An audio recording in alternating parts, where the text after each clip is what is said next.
If recording 3 outs is a triple play, what is it when you record 3 errors? Well, we learned today that answer would be a Manzardo. It was an ugly game. Come for the game today. Stay for prospects and trade talk, all on today's Locked On Guardians.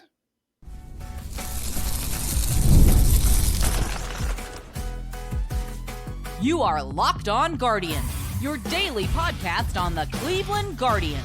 Part of the Locked On Podcast Network, your team every day. Hello and welcome to the show today. I want to first thank you for making today's episode your first listen today and every day, wherever it is you get podcasts. And a big shout out to all of our everydayers sticking with us. I understand after a performance like the one today, not everyone wants to come. So we appreciate those who stick with us. And like I said, we are going to focus on the game for a bit before switching to some under-the-radar trade targets and MLB Draft talk. But first, I am Jeff Ellis, your host today, the first host of Locked On Guardians, and for about 800 episodes, actually, the only host of Locked On Guardians. Before that, I was a national writer on prospects and the draft at Scout and 24/7. I want to thank you for checking out Locked On Guardians, part of the Locked On Network, your team every day. And, shout out to all those everydayers again, people like John and Anthony, who I always see in the comments, keeping a head up even when times get bad. Before I get any deeper in the show, I want to say today's episode is brought to you by Game Time. Download the Game Time app, create an account, and use the code LOCKEDONMLB for $20 off your first purchase. On today's show, we will talk about a ugly game. There's no way around it. This was a weird, ugly, not so great game, but there's some interesting data in there that we will take apart to make it something a little more, I don't know if I can say palatable, but at least make it more interesting.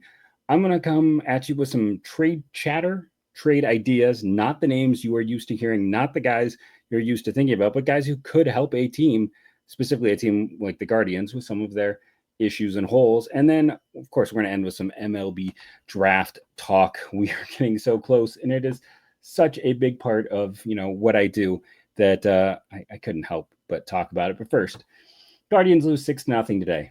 Let's move on. I'm kidding. This game was, Tanner pitched well again after his struggles. Listen, he did hit 2 guys, and that's a big part of this game. Let's maybe start with that. Second game in a row, Vladi gets hit. 2 hit batters in 1 inning for Tanner. So they came back and hit Jose. It ends with Vladi and Jose out of the game. That's not what either team wants to see. That is not the ideal situation. That, maybe it would get the team going when Vogt wanted to go over and talk to the manager about, hey, those very clearly too. It's not like these are intentional moments. These are intentional beings. It's just a pitcher who is having issues. And Tanner was missing that inning. Let's be very honest. In that 3rd inning, I believe it was, it's like Manzardo has the first error. Like that could have been a 0-run inning instead of a 3-run inning. Because it was I'm trying to remember the exact play of events, but he hits a batter. They misplay the bunt. Then Tanner is 0-2, and he hits, Heineman, who's not is the backup catcher. We know backup catchers are not good hitters. Not the guy you want to be in that situation. Then he gets up 0-2 on Luke's, I believe it is, who comes back and rips the single. And the first 2 pitches, the diving pitches to him. And then he can't, on the next 3 pitches, cannot seem to get it anywhere near that same spot. I felt like bad pitch calling. You got him 0-2. He's swinging everything down. Throw more things down. Let's have that pitch diving away from the hitter. It is being effective. Unfortunately, they start working the outside. It gets to a 3-2 count. And then Tanner's next 2 pitches are middle of the plate. The single ends up being off a cutter, I want to say. Middle of the plate. Easy pitch for him to hit. And that kind of breaks things open. After that, he hits Vladi. Then he gets the strikeout on Barger, who, again, like that guy is all fastballs all the time. And the annoying thing is when they get their 3 runs later on in the game, what's he get a single off? A fastball. Like, know the book on a guy. Like, that's the whole point of having pitch comms and doing all this research. And I've seen the research at the minor league level. I know they put the time in, but Addison Barringer should just not see a fastball. Like, he is sitting dead right on those right now. Do not throw him that pitch. And then, after the multitude of Manzardo issues, There's a single, I think 2-run score off of, was it Myles Straw single, which by the way would have been a home run in 23 out of 30 parks for the guy who could never hit a home run in his time in Cleveland. And then there's the Angel Martinez misses the throw, like back is turned issue. And one can make a case, let's be fair, Kyle Manzardo, the Blue Jays broadcasters, thought the third error maybe should have been on Bo Naylor, who seemed to be, again, a lot of not paying attention in this game. Like, where was everyone's head? But Naylor didn't seem to realize the throw could conceivably come in at that point in time. But yeah, just Manzardo couldn't seem to pick it. He's had some issues with picking the ball in general at first base. It's kind of an ugly situation. He does end up getting a hit in this one, but it was a check swing. It started off as a weird game with the trap overruled double by Kwan. And then there wasn't a whole lot going overall in this game. It was a offensive performance of struggle. And I know that's been a theme of late, but also at the same point in time, they just took 2 out of 3 from Oakland, 2 out of 3 from the Giants. And then they scored in the first 2 games, 6 runs and 4 runs. It's not like they have been struggling quite to the degree they had been offensively. There had been some signs of life. And then, Kevin Gausman comes in and is essentially a 2-pitch guy anymore. Now, I don't think he's touching 98 all that often, but he hit it twice in this game. So that was an unusual, just general play of events in a very, very weird game. I'm just going to keep going back to that. But he's a 2-pitch guy, threw 7 sliders. It was all fastball and splitter. They couldn't handle the splitter. The splitter stayed in the zone. That's a deadly pitch if a guy can keep it in the zone or, keep it near the zone. And, he has been unlucky this year. His FIP shows that he is essentially the same guy he was a year ago. He's not a Cy Young candidate anymore, but he's a solid mid to back end arm, and he dominated the Guardians as he always has. I do have to point out things I never thought I'd ever see. Top distances: Myles Straw 1, Ernie Clement 2. It's really funny because for all of the talk this year about that when they made that trade early on that they knew how to fix Andres Gimenez, it's not gone well for Gimenez. After that first week, it's been really ugly. But the player that has benefited is all of a sudden Myles Straw. He's back to Gold Glove range. Like, he was making he makes it look easy out there. Like, he has the best range in center field again. Like, it's going to be hard for them to send him down. His speed is back up. I don't know if things are bothering him, but he never whiffed. He never K'd. He's squaring up everything. Now, his expected batting average is 271. That's enough for him. Like, his data across the board is so far up. Everything they said they were going to do with Andres Gimenez, they've instead done with Myles Straw. It's kind of ridiculous how much improvement there has been with him this year, and just the little things they are doing. And one of the biggest things for him is that he's being more aggressive. His first pitch swinging strike is as high as it's ever been, or I should say his first pitch swing. He's swinging out of the zone a little bit more, not a ton because he still has good chase rates, but basically they got Straw to be less passive and more aggressive, and that's really working for him. And if I was a Toronto Blue Jays person, he'd be one of your 3 stars. But it's interesting to watch because a lot of what they said about Gimenez is actually what they're getting out of Straw. And I know Everydayer Carroll is going to be commenting because Straw had a good game. I don't know how much he's going to keep it up, but I mean, he's doing enough to show that he's a big league player again. And that's significant for a player like Myles Straw, who's had his struggles. Yeah. You look at this one, it stinks to lose the series. It has extra value because if you win this game, they then have the tiebreaker if these two teams are tied at the end of the year in head-to-head record. They split the series against a good team. You're going to take that. You would have liked to have seen the win today. Honestly, the game they should have won was on Monday. Everything got away from them in that one. And it was 2 ugly games in that series, which makes it all the harder. But in general, they're 5-3 and they're 5-4 in their last 9. Did I use that right?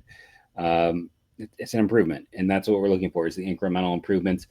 I think the team is going to get better. I'll explain why. We're going to talk some trade targets. We're going to talk some interesting data as well. Some things that you probably don't even realize are happening with your Cleveland Guardians. So make sure you stick around to find out who they should consider trading for off the beaten path, as well as some interesting offensive production maybe you didn't realize was even happening on today's Locked On Guardians. Let's talk about game time. Justin loves Game Time. I've used Game Time last year. I used it for Brewers tickets. I'm currently on the road, as you can see. If not, you could look behind me and see the Harry Doyle bobblehead I was able to get thanks to using Game Time, using their deals, getting good seats to a Brewers Guardians game a year ago. Have you ever decided at the last minute to head to a ball game with friends or family? Maybe it's game day and you suddenly realize you want to be in the stands. That's exactly when Game Time comes in. It's the easiest way to grab last minute tickets without the stress. With the money you save on tickets, you can splurge on food, drinks, merch, or even invite a bigger group to come with you. Game Time makes that all possible. And if I go right now over to the Game Time app, which I pulled up, I'm looking at the Brewers here. I see 7-12. Brewers 1990s replica jersey day. Those are the games you want to go to, right? Those are always the more fun when you get a cool item on top of being able to watch a game. It's the Washington Nationals, chance to see James Woods, Mackenzie Gore, some of the exciting young players coming to town, and the Brewers are on a heater. That's the game I'm circling. It starts from $24. The nice thing is you click that all in pricing. You don't get surprised. You know exactly what you get with Game Time. That is what they want. They are not for I get yous. They are for I get you a great deal. So take the guesswork out of buying tickets with Game Time. Download the Game Time app, create an account, use the code LOCKEDONMLB, $20 off your first purchase. Terms apply. We are giving you money there. Again, create an account, redeem the code LOCKEDONMLB for $20 off. Download the Game Time app today. Last minute tickets, lowest prices, guaranteed.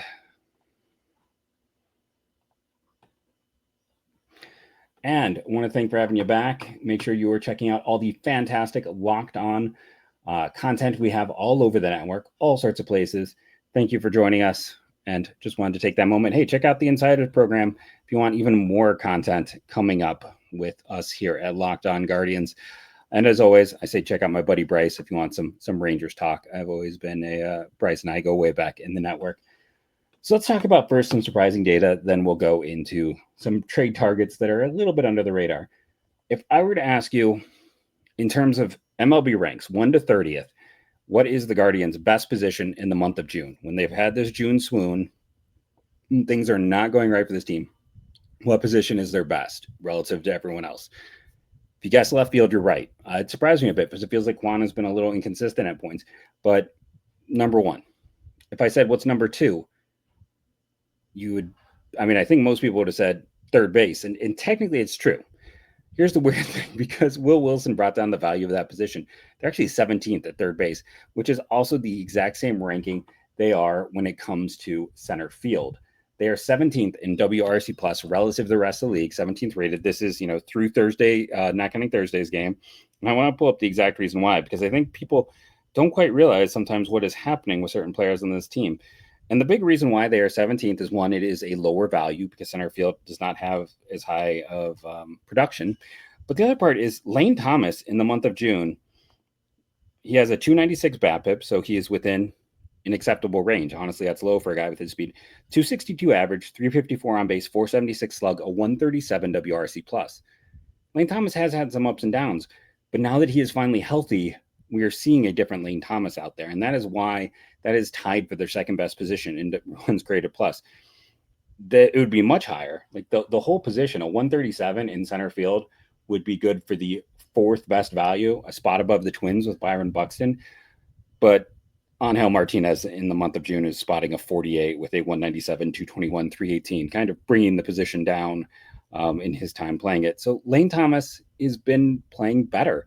And I don't think I realized he'd been playing just that well. And it does help that he had back-to-back games with home runs. Did have a walk today. I might have to go back to doing what I did a year ago, where I'm like, hey, the Lane Thomas has done something positive. And it is a mirror of a year ago. Because when he first got here, not to tell on my friend and co-host, Justin, he wanted to cut him at one point. He goes in our personal text, like, they might have to cut him. This may not work out. I'm like, you can't trade for him and cut him. Like, you got to give this guy time. He has been productive. He'll get there. And he did. This year, Justin never talked about cutting him. I'm not going to, I can tell you that. But he is slowly getting into form. And you need him in center field because with Kwan's hamstrings, he can't play there. Maybe Nolan Jones could play there. By the way, in the month of June, a 102 WRC plus. His power has gone away. He's just an on-base single type of guy and walks. But a 102, he's above league average. The most fascinating thing to me, fourth best position by WRC plus. This is not what I expected. Now, needless to say, everything else is bottom 10. Fourth best position, shortstop. That is right, shortstop with the sixth worst production of any position. Again, everything else is bottom 5, bottom 3. Why is shortstop 6th worst? Because Gabby Arias has a 73 WRC plus, and I hate to break it to people, for all his ups and downs, and people were talking about the bad play yesterday, he got pulled off the base because and this is where not having a consistent partner is an issue. Schneemann double clutches. Gabby's already trying to move to get the double play. If you have someone you're more in tune with, like maybe you trust that he's not going to double clutch, you get the ball a second earlier, you're not pulled off, you pull off that double play. I think sometimes he's trying to do too much. And I know people will say I'm an apologist, but I was shocked to see he's at a 73. I thought it'd be much worse. And I think that's why, I hate to break it, when Gabby is the shortstop from here on out, the defense is strong enough that if he can be a 73, 74, 75, that's acceptable. And he's going to be really low and really high. And he's going to have the terrible points where he looks lost. And he's going to have a game where he hits 3 the opposite way and, is an impactful player. So I didn't expect to see that. Just some other things that stood out. Bo Naylor, I don't know what to make of Bo. Very honestly, when I was looking at his data, and I have it here on my phone, that's Nolan Jones at a 102, which was a pleasant surprise. For this month, he's at a 69. Not great, but a BAPIP of 172. He's got a BAPIP of the year at 191. That's about 60 points below his average BAPIP. For those who don't know, BAPIP measures luck for a hitter, basically. Typically, everyone should be about 280, 290. He's about 100 points below that. If he can find 100 points of batting average, all of a sudden you're in a really good place. So there's some issues with his quality of contact. So I don't think he can find 100 points, but even if he can find 50 points of batting average and go from where he is hitting to like low 200s, that's a huge improvement for this team. So there's a pathway there because there is a degree of just him not being, being a bit unlucky. And then the last grouping, second, this is shortstop. I talked about Schneemann for so long, talked about Angel Martinez. I already mentioned Martinez, a 48 WRC plus this month. Will Wilson, by the way, was a negative 44 in his time here. 81 for Schneemann. He's not an elite enough defender to make that quite as valuable. They need Juan Brito. Let's be very honest. Second base needs to be Brito and Schneemann. And you have Angel is a guy who can be your left-handed platoon, or he's a guy who maybe gets some more time down in the minors because the consistency isn't there. What this team does need, though, is a right-hand bat. Now, not a full-time starting right-hand bat, but they need someone who can come in. And I decided to go and just look at major league right-handed hitters, minimum 50 plate appearances, who have created the most runs. Aaron Judge, 1. I don't think they can trade for him. Number 2, Ernie Clement. Listen, I got Clement wrong. I got to be very honest. People, I see the comments. They say that I think I know everything. I didn't think Clement would ever hit lefties that well. I thought he was a quad A guy. Kudos to Clement. Paul Goldschmidt, Brent Rooker, Seiya Suzuki. You're not getting those guys. Number 6 is an interesting name, though. Dane Myers. Dane Myers was productive a year ago. His fielding metrics and his arm are outstanding. He is being successful this year by squaring it up, hitting the sweet spot, and then having good exit velocities. He is rocking, a 400 BAPIP. So I don't know if Dane Myers is necessarily the guy to target with the Miami Marlins. He would be kind of cheaper. He's their center fielder, though. Multiple years of control, could be that right-handed bat for a few years. And then because of the high level of defense, I don't know who the center fielder is next year. Again, with Kwan's hamstrings, he's a left fielder. That's it. Unless you're looking at Nolan Jones, because you can't put Chase out there with his health issues. So Dane Myers is interesting in that regard. I don't know the cost. He's fast, but he has terrible base running metrics. He's probably playing over his head right now, much like Kyle Stowers. So, consider him a back burner. But if you're looking for some speed, some defense, and maybe a little upside, there's Dane Myers. The other guy I got to bring up, I've been kind of talking about all week, Alex Call. Do you remember Alex Call, the man they got for Jordan? Not Jordan. Wish we had Jordan for Yonder Alonso. Crazy thing about Alex Call is he's essentially turned himself offensively into a destitute man's Stephen Kwan. He squares up everything. He doesn't chase. He doesn't whiff. He doesn't K, and he walks at a high rate. There is no power. He's got bat speed at Kwan's level, but he just is really productive, specifically against left-handed pitchers. Last 2 years, he's been excellent in that role for Washington. Multiple years of control. He is already 30 for a team that is, in a youth movement. He's a value piece, but he is not part of them going forward, not part of that young core. Maybe you can trade them, a lotto ticket for someone like Call. I think Call is fascinating in that regard, just because, this team he does that role that they need, and he has 2 years of productive value in there. And he's another guy, like he's the guy they could not give an opportunity to because of being a good team. We're going to come back, talk a little bit more about Alex Call, as well as dive a little bit into the MLB draft and talk about one more center fielder that people have asked me about on today's Locked On Guardians.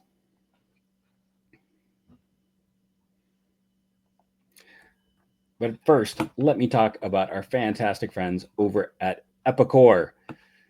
And Epicor is a nice sponsor, and I'm going to say that specifically because I like it, a local sponsor. This is a local sponsor. You gotta love someone with local ties, a local sponsor, right? You know, Ohio, it kind of matters. You like those things that are local and close. And today's episode is brought to you by Epicor.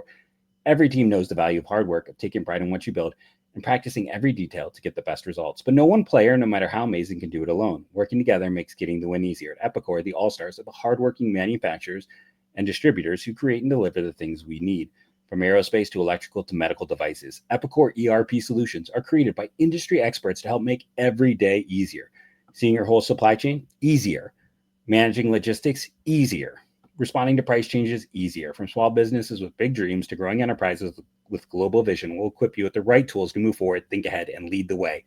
Because as the clock ticks down, you need to make the most of every hardworking minute.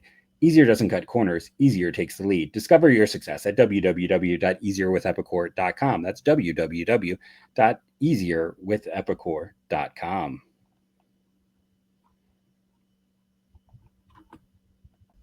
I want to thank you all for joining me again. This will be my last one from the road. Next time you see me, I will be back in the friendly confines of the podcasting situation studio, as it were. Let's talk Alex Call a little bit more. And Alex Call, the reason I want to do this is because it dovetails into what we talked about yesterday. Alex Call was a player who has performed very well, a la Jonathan Rodriguez, who maybe didn't have big tools. He's also an undersized guy, a small school player. Again, the White Sox traded him for Yonder Alonso when we all knew Alonso was a bust. It was, you know, he didn't have a ton of value, but he always performed well. And Cleveland gave him a very small look around that same time. They gave Will Benson and Nolan Jones at a first look. And then, you know, he ended up, I think they cut him and he got claimed by Washington, is what I recall.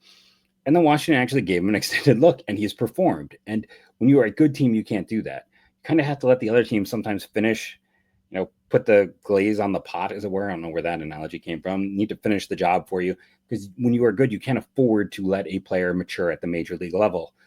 And you got to pay a premium to get that guy back. Now, not a big one, because he's a fourth outfielder who's 30 years old, who's undersized, who doesn't have big tools and has no power.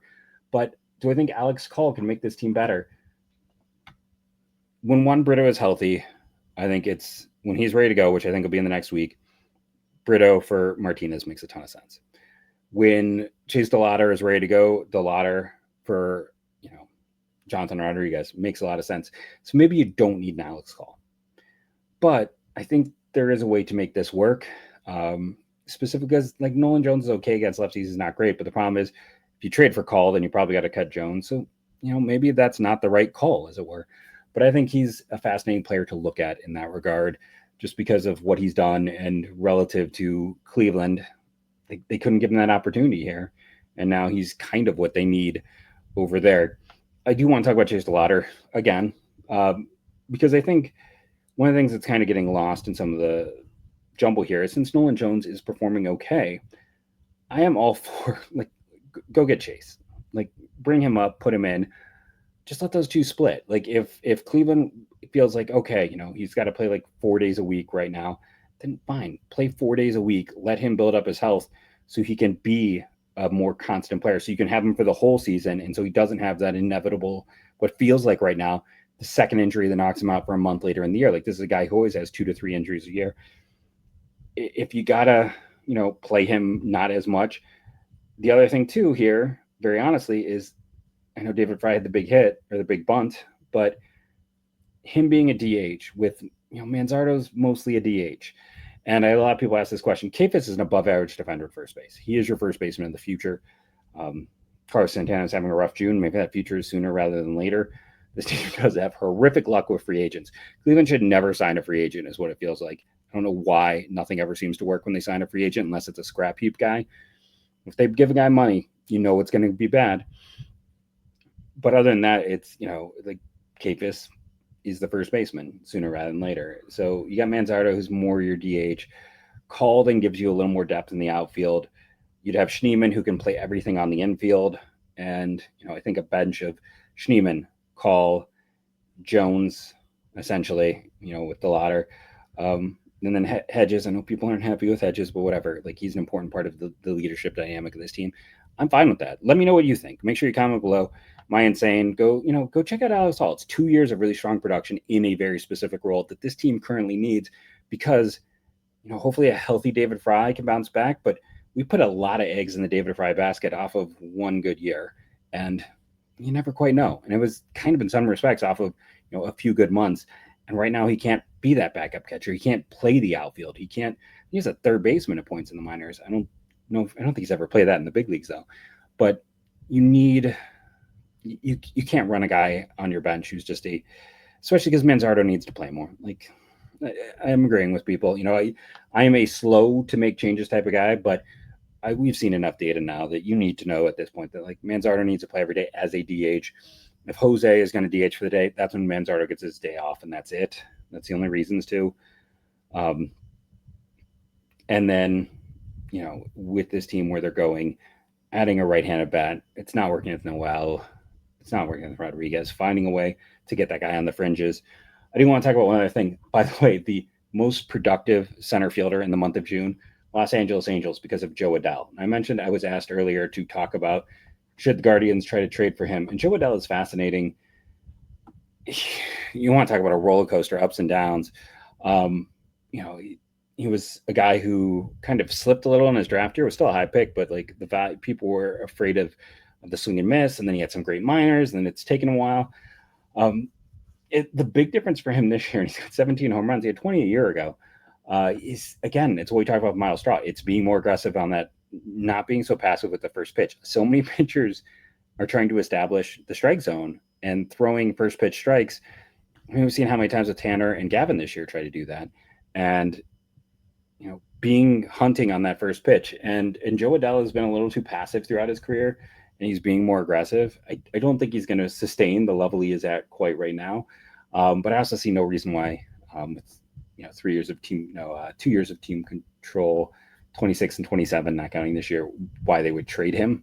So for those who've asked in the comments, interesting. He's playing really well, but I also think this team doesn't need to trade for an outfielder. You're hoping it's going to be Chase, and if it's not Chase, you're hoping it's going to be Kayfus, and you'll figure out the other pieces as you go. But I know I just said trade for Alex Call, not Alex Hall, Alex Call.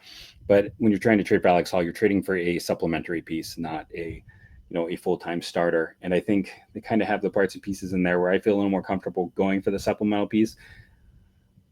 If I could get like a year or 2 year second baseman, that's what I would. But then you got Juan Brito, and I do believe in him. So I think it's more, unless you can get a star, which you're not going to be able to keep. So it's like that approach isn't going to be successful unless you are like right on the cusp. And this isn't quite those teams of a decade ago that was right on the cusp and had 5 fantastic starters you count on all the time, and had 2-star players and some good supplementary pieces around them. Right now, the rotation, we're still seeing if it's that way. I do like what this front office has done outside of free agency. I think, watching Jimenez this past weekend, trading him to get 3 prospects plus Luis Ortiz, with as filthy as Ortiz has been, was the right call. Again, if you're not feeling that in your heart, that's fine. I understand losing players and being a Cleveland fan is hard because every player you like seems to go away. And that's unfortunately baseball. I understand anyone who has that point of view, and I can understand if you're mad at me for liking the Dales because you feel that way. I get that. I 100% understand where you're coming from. If you can divorce feelings from it, it's a solid move. Josh Naylor. Would Josh help this lineup right now? Absolutely. I can't deny that. Would he be a huge improvement? No, because he's probably going to struggle to get to 20 home runs this year. Like he's not hitting for power this year, and he can't hit lefties at all. So it doesn't help that part of the lineup. The last 2 years, he's lost that ability to hit lefties. Getting 6 years of Slade for him, plus that Comp B choice, and the Comp B is just gravy. Getting Slade for him has helped save this rotation. I like those deals. I like what they did. Now, again, there's Matt Festa has been great. That's a nice trade that they found off the scrap heap.